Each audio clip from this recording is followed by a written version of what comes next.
అంబేద్కర్ ఆశయ సాధన సమితి ఆధ్వర్యంలో 134వ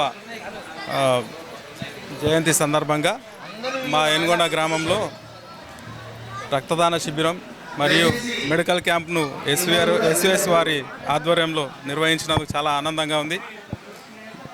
దాంతోపాటు కరోనా సమయంలో మరి గ్రామానికి సేవ చేసినటువంటి ఆశా వర్కర్లకు కానీ మరియు మిగతా వివిధ రంగాల ఉద్యోగులకు మా ఎన్గొండ అంబేద్కర్ ఆశయ సాధన సమితి ద్వారా వాళ్ళకు సన్మానం చేసి చాలా మంచి కార్యక్రమం ఏర్పాటు చేసినారు.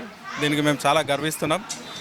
ఇలాగే వీరి సేవలు కొనసాగించాలని చెప్పి నేను ఈ అందరి సభాపూర్వకంగా నేను తెలియజేసుకుంటూ నమస్కారం చేస్తాను. డాక్టర్ బిఆర్ అంబేద్కర్ గారి 134వ జయంతి శుభాకాంక్షలు తెలియజేస్తూ అంబేద్కర్ ఆశయ సాధన సమితి ఆధ్వర్యంలో ఎస్విఎస్ హాస్పిటల్ వారి సౌజన్యంతో ఈరోజు అంబేద్కర్ జయంతి సందర్భంగా రక్తదాన శిబిరం అలాగే వైద్య శిబిరం ఏర్పాటు చేయడం జరిగింది. ఈ యొక్క రక్తదాన శిబిరం వైద్య శిబిరం చాలా అద్భుతంగా విజయవంతమయ్యాయి. ఈ యొక్క కార్యక్రమానికి ముఖ్య అతిథిగా మహబూబ్ నగర్ శాసనసభ్యులు శ్రీ ఎన్ఎం శ్రీనివాస్ రెడ్డి గారిని ఆహ్వానించాము. వారు కూడా ఈ యొక్క కార్యక్రమాలను ప్రారంభించారు.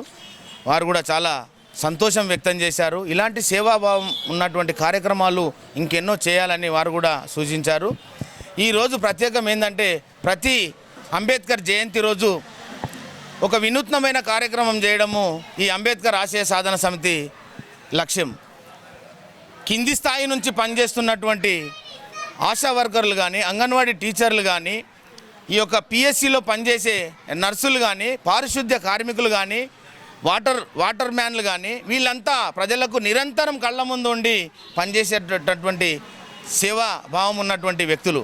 కాబట్టి వీళ్లకు ఎక్కడ గౌరవం దొరుకుతుందో లేదో నాకు తెలియదు, కానీ మన ఊర్లో మనకు సేవలు అందించే వారిని తప్పకుండా గౌరవించుకోవాలనే ఉద్దేశంతోన వారికి అందరికీ అంబేద్కర్ ఆశయ సాధన సమితి తరపున ఈ యొక్క సన్మాన కార్యక్రమాన్ని నిర్వహించడం జరిగింది. వారు కూడా చాలా సంతోషంగా ఫీల్ అవుతున్నారు. కాబట్టి మాకు ఎప్పుడు కూడా ఎవరు గౌరవించిన పరిస్థితి లేదు. మీ యొక్క సంఘానికి ప్రత్యేక ధన్యవాదాలను తెలియజేయడం జరిగింది. కావున ఇక్కడికి విచ్చేసినటువంటి ప్రజాప్రతినిధులు, నా సంఘ సభ్యులు, నా తోటి మిత్రులందరికీ, ఈ యొక్క కార్యక్రమానికి పిలవగానే వచ్చినటువంటి సన్మాన గ్రహీతలకు అందరికీ కూడా ధన్యవాదాలు తెలియజేస్తూ